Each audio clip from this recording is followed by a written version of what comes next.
छप छप छप छप। ये आवाज़ें स्नेहा के कानों में गूंज रही थी, जैसे कोई रहस्यमय संगीत उसके हृदय की धड़कनों के साथ मिलकर एक भयानक सुर में बदल रही हो। वह ट्रेन के एक कोच में अकेली थी, जो लाल इमरजेंसी लाइट में डूबा हुआ था। उसके चारों ओर सन्नाटा छाया हुआ था, बस उसकी कांपती हुई सांसें ही इस सन्नाटे को तोड़ रही थी।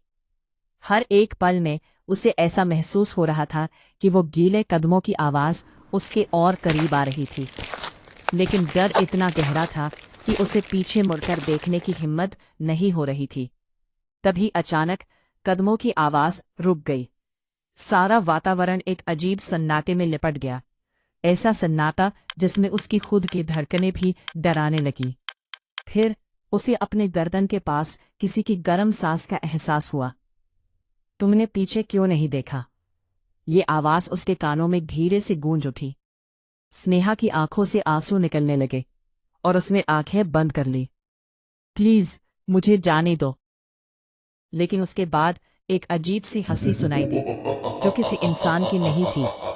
उसका फोन वाइब्रेट हुआ, लेकिन नेटवर्क नहीं था।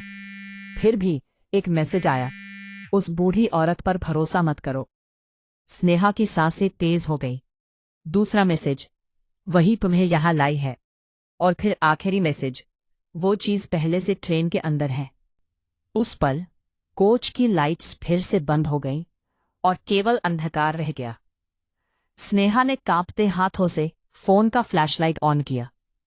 रोशनी बुरी तरह हिल रही थी। खाली सीटें, टूटे हुए शीशे और बारिश का पानी ट्रेन के अंदर टपक रहा था। फिर कोच के दूसरे कोने में दो सफेद आंखें चमकी, बिल्कुल बिना पलक झपकाए, बस उसे देख रही थी। स्नेहा का गला सूख गया।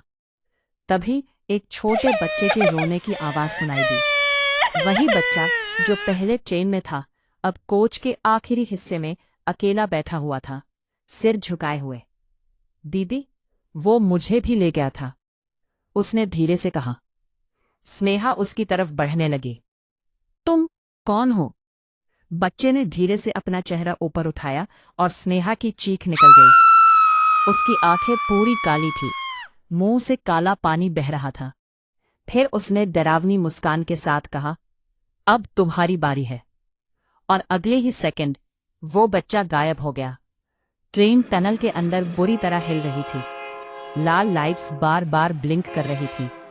तभी स्नेहा को ऊपर छत से कुछ रेंगने की आवाज सुनाई दी। उसने धीरे से ऊपर देखा और उसका खून जम गया। कोई चीज उल्टी चल रही थी छत पर। उसके हाथ पैर अजीब तरीके से टेढ़े थे। फिर वो चीज सीधे स्नेहा के पीछे गिरती है। और उस पल स्नेहा ने पहली बार उसका असली चेहरा देखा। बहुत लंबा, बहुत पतला, गीले काले बाल जो उसका चेहरा छुपा रहे थे।